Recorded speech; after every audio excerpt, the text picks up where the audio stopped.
Hello everyone, स्वागत है आप लोग का आज के इस क्लास में। तो आज हम लोग पढ़ने वाले हैं बिजनेस स्टडी की chapter 2 forms of business organisation. जैसा चैप्टर का नेम है फॉर्म्स, जिसका मीनिंग होता है टाइप्स। टाइप्स किसका? बिजनेस ऑर्गेनाइजेशन का। यानी कि आपके आसपास जो भी अलग-अलग तरीके के बिजनेस हैं, वो किस तरीके के हैं और वो क्या-क्या उनको हम लोग बोल सकते हैं। तो हमारे बुक में हमें 5 टाइप्स के बिज़नेस ऑर्गेनाइज़ेशन के बारे में बताया है। फर्स्ट है sole proprietorship, Hindu undivided family business, cooperative society, partnership, joint stock company. तो हम लोग स्टार्ट करते हैं फर्स्ट से सोल प्रोप्राइटरशिप से। इस वीडियो में हम लोग 3 कवर करेंगे सोल प्रोप्राइटर, एचयूएफ और कोऑपरेटिव सोसाइटी और इसका हम और पार्टनरशिप और जॉइंट स्टॉक कंपनी का हम एक अलग वीडियो लेके आएँगे। उसमें बहुत अच्छे से उसे एक्सप्लेन करेंगे। तो हम लोग स्टार्ट करते हैं सोल प्रोप्राइटर से। तो सोल प्रोप्राइटर का मतलब जैसा कि ये वर्ड है सोल, सोल मीन्स अकेला होता है और प्रोप्राइटर मीन्स होता है ओनर। जो अकेला ओनर होता है उसे हम लोग बोलते हैं उस बिज़नेस को बोलते हैं हम लोग सोल प्रोप्राइटरशिप। जो कि इसका डेफिनेशन होता है sole proprietorship owned and managed by one person, जिसे मैनेज एक ओन करता है और मैनेज करता है एक ही इंसान, उसे हम लोग बोलते हैं सोल प्रोप्राइटर, जिसमें किसी और इंसान की जरूरत नहीं है। इसके फीचर्स हम लोग देख लेते हैं कुछ। Easy to start and close, क्योंकि ये सोल प्रोप्राइटर है, सिंगल पर्सन है, तो इसके लिए उसे बहुत सारी फॉर्मेलिटी की ज़रूरत नहीं होती, किसी के परमिशन की ज़रूरत नहीं होती है। तो ये खुद से स्टार्ट कर सकते हैं, इन्हें कैपिटल उनके पास जो भी कैपिटल होगा उसी से वो लोग स्टार्ट करेंगे। और अगर वो पर्सन जो कि ओनर है अकेला वो अगर उसकी डेथ हो जाती है तो फिर उसे क्लोज़ भी कर देते हैं हम लोग और इसके लिए भी कोई फॉर्मेलिटी की ज़रूरत नहीं होती है बहुत सारी। इसमें फुल कंट्रोल होता है। फुल कंट्रोल मीन्स कि जो भी डिसीजंस होंगे वो खुद लेंगे, कितने स्टॉक उन्हें रखने हैं, कितने कैपिटल की ज़रूरत है, जो भी डिसीजन है वो सिंगल जो पर्सन होगा वो खुद लेगा। फिर आती है हमारी unlimited liability. Unlimited liability means होता है कि अगर बिज़नेस में किसी ने किसी कोई एक डेब्ट है, तो उसके पेमेंट के लिए हमने अपने बिज़नेस के एसेट्स को सेल कर दिया, फिर भी जो टोटल अमाउंट है वो फिर भी वो बच जाता है। तो उसमें जो ओनर होगा उसके अपने पर्सनल एसेट्स को सेल करने होंगे और जो जो बचे हुए अमाउंट है उसे पे करना होगा। तो इसीलिए इसे बोलते हैं unlimited liability. Receive all profit and bear all expenses. जितने सारे प्रॉफिट होंगे उस बिजनेस में वो अकेला इंसान ओनर है तो वो खुद सारे पैसे रिसीव करेगा। जितने भी प्रॉफिट होगी, इवन जो हमारे एक्सपेंसेस हो गए वो खुद देंगे सारे एक्सपेंसेस और जो रिस्क होगा वो भी खुद बियर करेंगे वो single owner. Quick decision making होता है इसमें, क्योंकि वो सिंगल ओनर होता है, उसे किसी और की राय-मशवरे की ज़रूरत नहीं होती है।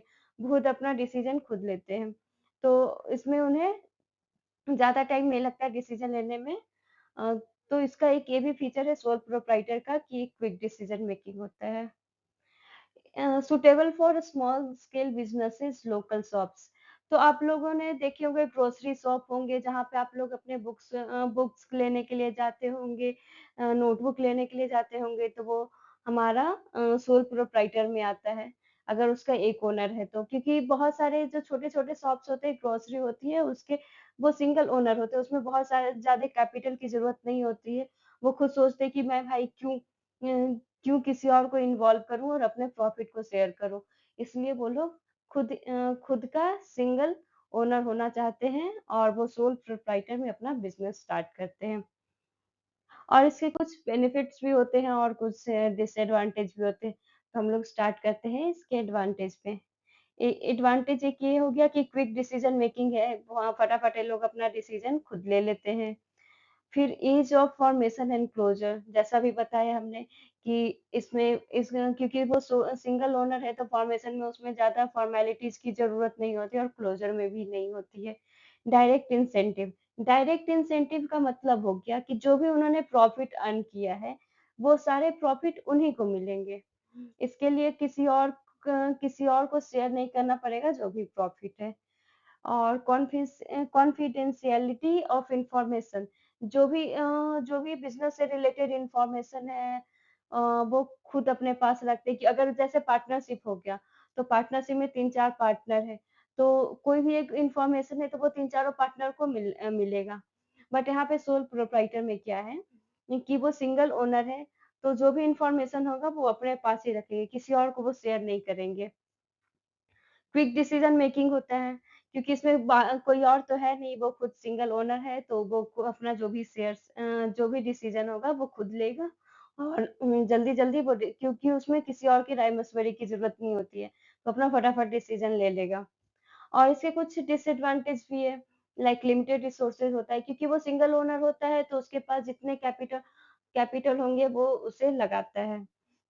और लाइक अगर उन्हें अगर पार्टनरशिप में कन्वर्ट करने के लिए उन्हें फिर अगर वो पार्टनरशिप में जाते हैं, तो उन्हें फिर 2-3 लोगों का कैपिटल भी मिल जाता है।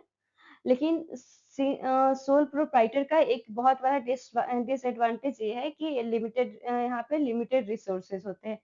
Limited managerial ability limited managerial ability means कि वो सिंगल ओनर है। मान लो कोई ग्रोसरी शॉप है, वहां पे तीन चार कस्टमर आ गए, तो वो अकेला ओनर है, वो अकेले बिजनेस रन कर रहा है, तो पहले एक इंसान को देगा जो भी सामान है वो निकाल के, फिर वो दूसरे इंसान को देगा।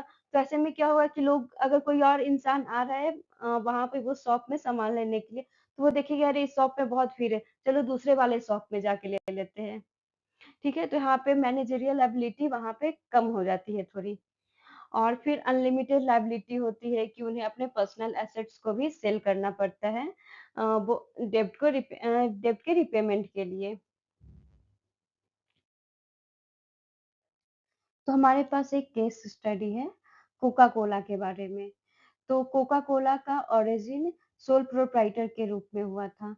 जैसे कि डॉक्टर जॉन स्थित पेम्बर्टन थे, उन्होंने कोका कोला का सिरप बनाया था, बट उन्हें उतनी ज्यादा वैल्यू नहीं थी उसकी, तो उन्होंने अपना जो भी बिजनेस का जो पोर्शन था वो सेल करना स्टार्ट कर दिया। तो जो उनका डेथ से पहले जो पोर्शन था बचा हुआ था, उसे उन्होंने एस कैंडलर को सेल कर दिया। तो एस कैटलर ने एक जर्नल में पब्लिश कराया था, sole proprietor of Coca Cola, delicious refreshing accelerating and invigorating sole ownership which Mr. Candler did not actually achieve until 1891 need an investment of dollar 2300। उन्होंने $2300 में उसे सेल कर दिया था। तो ये थी कोका कोला की कहानी जो सोल प्रोप्राइटर से स्टार्ट हुई थी। फिर हम लोग पढ़ेंगे नेक्स्ट टॉपिक। तो फिर हमारी next topic Hindu undivided family. तो हिंदू अनडिवाइडेड फैमिली जिसको रन किया जाता है हिंदू फैमिली मेंबर के द्वारा। It it is one of the oldest form of business, जो कि बहुत पुराने जमाने से चलता आ रहा है कि जो फैमिली होती है वो साथ में बिजनेस रन करती है। और इसे रजिस्टर किया जाता है हिंदू सक्सेशन एक्ट 1956 के अंदर। इस इसके अंदर रजिस्टर करना एचयूएफ को कंपल्सन होता है। और जो all members are known as co partner, जो हमारे मेंबर होते हैं एचयूएफ के उन्हें को पार्टनर बोलते हैं। एचयूएफ में जो हेड होता है वो एल्डेस्ट मेंबर होता है, जो सबसे बड़ा मेंबर होता है अपने फैमिली का, हिंदू फैमिली का, उसे कर्ता बोलते हैं, वो बिजनेस को कंट्रोल करता है। और एचयूएफ के कुछ फीचर्स हैं, जैसे ही मेंबरशिप बाय बर्थ, जैसे कोई बच्चा जन्म लिया उसी टाइम से वो बच्चा मेंबर हो जाता है एचयूएफ का। करता है अनलिमिटेड लायबिलिटी, अदर मेंबर्स है लिमिटेड लायबिलिटी। कर्ता के पास जो है वो अनलिमिटेड लायबिलिटी होती है, क्योंकि वो सारे बिजनेस को कंट्रोल कर रहा होता है, और बाकी मेंबर्स उस बिजनेस को बस रन करते हैं, इसलिए उनकी लिमिटेड लायबिलिटी होती है। Business continue even after death of कर्ता। ये अगर मान लो कर्ता का डेथ हो गया, तो उसके बाद जो बिजनेस होगा उसको कंट्रोल करेगा, जो कर्ता के बाद जो एल्डेस्ट मेंबर होगा वो बिजनेस को कंट्रोल करता है। एक common in traditional family run business, जो पुराने जमाने से जो फैमिली है, पुराने जमाने की जो बहुत बड़ी फैमिली है, वो उसे रन करती है। मतलब वैसे टाइप के आपको उसी बिज़नेस में वैसे बिज़नेस देखने को मिलेंगे जहाँ पे बहुत मतलब पूरी फैमिली मिलकर बिज़नेस को रन कर रही है। इसके कुछ एडवांटेज है लाइक इफेक्टिव कंट्रोल, क्योंकि बहुत सारे लोग मिलके होते हैं उस बिज़नेस को चलाते हैं तो बहुत अच्छा कंट्रोल होता है उसमें। क्योंकि अगर कोई एक सिंगल ओनर है, वो अगर बिज़नेस को रन करता है, तो उसमें थोड़ी दिक्कत आती है क्योंकि उसे सब कुछ हैंडल करना होता है। बट अगर फैमिली में 8 लोग, 9 लोग, 4 टू 5 लोग भी हैं, तो उस बिज़नेस को रन करते हैं तो सारे चीज़ों को कोई जो जिस चीज़ में एक्सपर्ट होता है, वो उस चीज़ को देखना स्टार्ट करता है। कोई अगर फाइनेंस में एक्सपर्ट है, तो वो फाइनेंस देखेगा, कोई अगर मैनेजमेंट में एक्सपर्ट है, तो वो फिर वो मैनेजमेंट को देखता है। तो इस तरीके से इफेक्टिव कंट्रोल होता है एचयूएफ में। कंटिन्यूड बिजनेस एग्जिस्टेंस, इवन अगर कर्ता मर जाता है, उसकी डेथ हो जाती है, तो जो उसके नेक्स्ट एल्डेस्ट मेंबर होते हैं वो बिजनेस को कंट्रोल करते हैं और रन करते हैं। तो ये हमेशा बिजनेस कंटिन्यू रहती है। लिमिटेड लायबिलिटी ऑफ मेंबर, जो भी मेंबर्स हो गए एचयूएफ के, वो सारे मेंबर्स के लिमिटेड लायबिलिटी है। उन्हें अपने पर्सनल एसेट्स को सेल नहीं करना होता है किसी डेब्ट के पेमेंट के लिए। Increase loyalty and cooperation, family में लॉयल्टी होती है और कोऑपरेशन होता है क्योंकि सारे फैमिली मेंबर ही होते हैं उस बिजनेस को रन करने के लिए, कोई एक्स्ट्रा मेंबर बाहर का नहीं आता है। तो सब एक दूसरे पे भरोसा ज्यादा करते हैं कि भाई ये इंसान सही से काम करेगा, और कोऑपरेशन भी करते हैं, किसी को किसी चीज में जरूरत होती है तो वो दूसरा इंसान आके हेल्प कर देता है। तो इस तरीके से इसमें इंक्रीज लॉयल्टी एंड कोऑपरेशन होती है। और इसके कुछ डिसएडवांटेज भी होते हैं लाइक लिमिटेड रिसोर्सेज होते हैं क्योंकि पूरी एक फैमिली मिलके ही बिजनेस चलाती है, तो उसमें कितने सारे भाई रिसोर्सेज होंगे। कर्ता अपना पैसा लाएगा, जो भी कैपिटल है वो लेके आएगा, तो उसके पास लिमिटेड रिसोर्सेज होते हैं।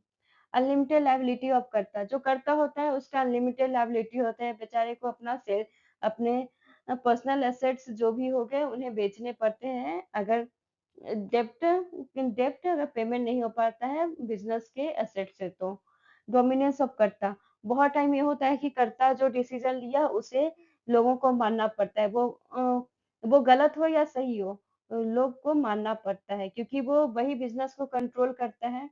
उसे कभी कभी ऐसा होता है कि उन्होंने बोला, बाकी फैमिली मेंबर एग्री नहीं कर रहे किसी डिसीजन पे, बट वो कर्ता बोल रहा है कि नहीं मुझे यही करना है बिजनेस में, तो लोगों को मानना पड़ता है और वही करना होता है। कभी-कभी इसकी वजह से लॉसेस भी हो जाते हैं, कभी इसकी वजह से प्रॉफिट भी हो जाते हैं। तो इस तरीके से इसमें कर्ता का डोमिनेंस होता है। लिमिटेड मैनेजरियल स्किल, क्योंकि बहुत मिनिमम 7 टू 8 लोग होते हैं एचयूएफ में जो कि बिजनेस करते हैं, जो बिजनेस में आते हैं। तो इसकी वजह से वो एक जाके फिक्स हो जाता है कि भाई इतने लोग मिलके ही वो बिजनेस को रन करेंगे, इतने सारे लोग मिलके मैनेज करेंगे उस बिजनेस को। तो एक्स्ट्रा लोग नहीं आ सकते, एक्स्ट्रा उसमें स्किल नहीं आ सकती है, उन्हें उसके लिए फिर जाके सीखना पड़ता है। Joint Hindu family business is on the decline because of the diminishing number of joint Hindu family in the country. क्योंकि आजकल न्यूक्लियर फैमिली न्यूक्लियर फैमिली हमारे कंट्री में हो गई है, लोग सिर्फ 2 या 3 लोग साथ में रहते हैं, तो इसकी वजह से हमारे हमारे कंट्री में एचयूएफ की डिक्लाइन होने स्टार्ट हो गई है। Gender equality in joint Hindu family a reality. According to Hindu Succession Act 2005, the daughter of a co-partner of a joint Hindu family shall by birth become a co-partner. At the time of partition of such joint Hindu family, the co-partner property shall be equally divided to all the co-partners, irrespective of their gender, male or female. The eldest member of joint Hindu family shall become Karta. Married daughter has equal rights in property of a joint Hindu family. HUF में क्या होता है, इसमें gender equality होता है, बेटा हो या फिर बेटी हो, दोनों का इक्वल राइट होता है प्रॉपर्टी में। अगर इवन इवन अगर डॉटर मैरिड भी है तो उसका उस प्रॉपर्टी में इक्वल राइट होता है। इसमें एक बेनिफिट ये होता है एचयूएफ में कि जेंडर इक्वालिटी होता है, बेटा और बेटी दोनों को इक्वल राइट्स होगा, तो ये बेनिफिट आप इसमें डाल सकते हैं। अब हमारी आती है कोऑपरेटिव सोसाइटी। कोऑपरेटिव मीन्स होता है साथ में काम करना। It is a voluntary association of persons who join together with common motive. एक वॉलेंट्री एसोसिएशन होता है, खुद से लोग आते हैं इसमें काम करने के लिए, जो एक साथ आते हैं जिनका कोई एक सिंगल मोटिव होता है। सब लोगों का सेम मोटिव होगा कि हम लोग एक काम करना है हम लोग को। इसमें ऑब्जेक्टिव होता है कि मेंबर्स को सर्व करना होता है, प्रॉफिट कमाना नहीं होता है। जो भी मेंबर का जो मोटिव होता है सारे लोगों का, बस उसको वो सर्विस करना होता है। इसमें प्रॉफिट वो लोग अपना नहीं सोचते हैं। और इसको कोऑपरेटिव सोसाइटी को रजिस्टर कराना होता है कोऑपरेटिव सोसाइटी एक्ट 1912 के अकॉर्डिंग, और ये रजिस्ट्रेशन कंपलसरी होता है। और इसमें वॉलेंट्री मेंबरशिप होता है, free to join and leave. इसमें कोई भी ज्वाइन कर सकता है और जब भी मन करे तो वो उस कोऑपरेटिव सोसाइटी से निकल सकता है। और इसमें मिनिमम 10 एडल्ट मेंबर की जरूरत होती है।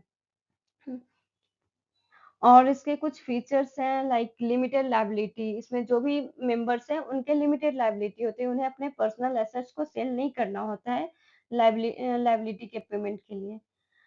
Control lies in elected managing committee. उसमें एक मैनेजिंग कमिटी को बनाया जाता है जिसको कंट्रोल वो मैनेजिंग कमिटी के अंदर होते हैं। जो भी डिसीजंस लेंगे वो मैनेजिंग कमेटी लेंगे। सर्विस मोटिव होता है, इन लोग का मोटिव ही होता है सर्विस, प्रॉफिट कमाना कभी नहीं होता है कोऑपरेटिव सोसाइटी का। और ये लीगल स्टेटस होता है, अपने मेंबर से अलग होता है कोऑपरेटिव सोसाइटी। ठीक है। और इसके कुछ एग्जांपल्स भी है, consumer cooperative, housing cooperative society. Like अगर अगर एक हाउसिंग कोऑपरेटिव सोसाइटी है जिसमें हाउसिंग कोऑपरेटिव सोसाइटी है जिसमें कि लोग चाहते हैं कि एक ग्रोसरी शॉप स्टार्ट करें जिसमें कि हम लोग को रीजनेबल रेट में हमें सारे गुड्स मिल जाए, तो वो एक लोग कोऑपरेटिव सोसाइटी ओपन करेंगे। उसके अंदर वो लोग शॉप स्टेब्लिश करेंगे और उसमें जो भी ग्रोसरी होगा वो रीजनेबल रेट में लोगों को देंगे। इससे वो लोग, इसका मतलब ये हुआ कि वो लोग का मोटिव होता है मेंबर को सर्व करना, प्रॉफिट कमाना बिल्कुल नहीं। तो चलिए हम लोग इसके कुछ एडवांटेज को भी पढ़ लेते हैं। फर्स्ट है equality in voting right status. जो भी हमारे मेंबर्स होते हैं उनका वोटिंग राइट सेम होता है। कोई किसी का ज्यादा नहीं होता है, किसी का कम नहीं होता है, सब लोग इक्वली वोट कर सकते हैं और इक्वली वैलिड होता है उन लोगों का वोटिंग राइट। फिर सेकेंड है हमारा लिमिटेड लायबिलिटी। जो भी मेंबर्स होते हैं उनके लायबिलिटी लिमिटेड होती है। किसी को अपना पर्सनल एसेट्स को सेल नहीं करना होता है डेब्ट को पेमेंट के लिए। Third one is stable existence. जो भी मेंबर्स हैं उनके बैंकरप्सी या फिर डेथ होने से इससे कोऑपरेटिव सोसाइटी के एग्जिस्टेंस पे कोई फर्क नहीं पड़ता है। मेंबर लोग अलग होते हैं और कोऑपरेटिव सोसाइटी वो अलग होता है, एक लीगल स्टेटस है वो। इकोनॉमी इन ऑपरेशन, क्योंकि इसमें कंज्यूमर होते हैं और प्रोड्यूसर होते हैं, सब लोग मेंबर ही होते हैं, तो इसमें बैड डेब्ट्स की कोई बात ही नहीं होती है, इसलिए इकोनॉमी इन ऑपरेशन होता है। सपोर्ट फ्रॉम गवर्नमेंट, गवर्नमेंट की तरफ से भी हमें प्रिविलेज मिलता है कोऑपरेटिव सोसाइटी में। वो लोग कुछ फंडिंग करते हैं, कुछ हम लोग को सब्सिडी भी प्रोवाइड कराते हैं। ईज ऑफ फॉर्मेशन, इसका फॉर्मेशन बहुत इजी होता है, इसे आपको कोऑपरेटिव सोसाइटी एक्ट के अंदर रजिस्टर करना होता है। फिर हमारे पास कुछ डिसएडवांटेज भी है, जैसे कि लिमिटेड रिसोर्सेज, क्योंकि मेंबर्स उसमें लिमिटेड ही होते हैं, तो हमारा वो लोग अपना जितना हो सकता है वो लोग अपना कैपिटल कंट्रीब्यूट करते हैं, जिससे जो रिसोर्सेस हो गया वो लिमिटेड ही होता है। इनएफिशिएंसी इन मैनेजमेंट, क्योंकि कोऑपरेटिव सोसाइटी के पास बहुत सारी फंडिंग नहीं होता है, इसकी वजह से वो लोग बहुत सारे मतलब प्रोफेशनल मैनेजर वो लोग हायर नहीं कर सकते। जो मेंबर्स ही होते हैं वही लोग अपना उनमें से कोई एक मैनेजमेंट को देखता है। लैक ऑफ सिक्रेसी होता है, क्योंकि ये ओपन फोरम में डिस्कशन होता है तो इसमें बहुत सारी बातें इधर की उधर भी हो जाती है। गवर्नमेंट कंट्रोल होता है, क्योंकि गवर्नमेंट फंडिंग करती है, सब्सिडी देती है, तो बहुत सारी बातें गवर्नमेंट की कोऑपरेटिव सोसाइटी को माननी पड़ती है। फिर आता है डिफरेंस ऑफ ओपिनियन, क्योंकि बहुत सारे मेंबर्स होते हैं इस सोसाइटी में, तो सब लोगों का डिफरेंट डिफरेंट ओपिनियन होता है, क्योंकि हर एक पर्सन अलग अलग होता है। सब लोगों के थॉट अलग अलग होते हैं, तो लोग अपने थॉट देते हैं वहां पे, और उसकी वजह से डिफरेंस ऑफ ओपिनियन हो जाते हैं और लोगों में झगड़े भी हो जाते हैं। फिर आता है टाइप्स ऑफ कोऑपरेटिव सोसाइटी।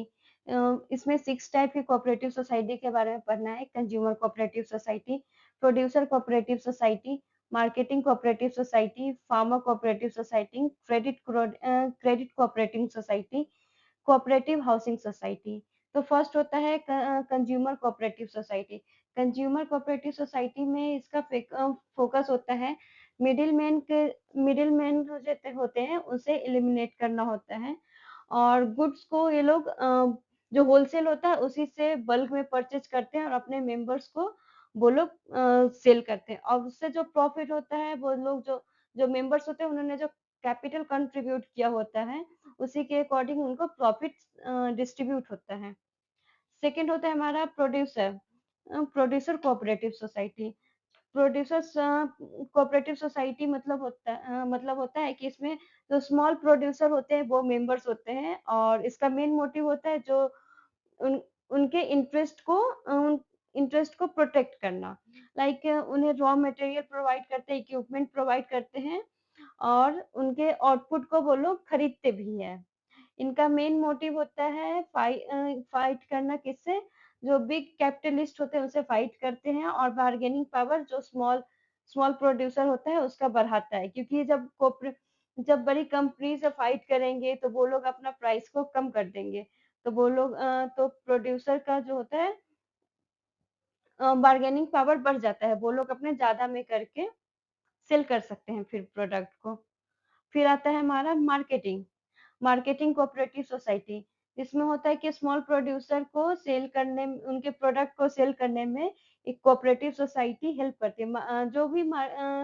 जो भी प्रोड्यूसर होते हैं वो इसमें जो इसके मेंबर होते हैं, और जो चाहते हैं कि जो उनका जो आउटपुट जो उन्होंने सामान बनाया है उसे एक रीजनेबल प्राइस में सेल किया जाए, उन्हें प्रॉफिट हो, उसके लिए वो लोग कोऑपरेटिव सोसाइटी में मेंबर बनते हैं, और कोऑपरेटिव सोसाइटी उनकी हेल्प करती है वो प्रोडक्ट को सेल करने में।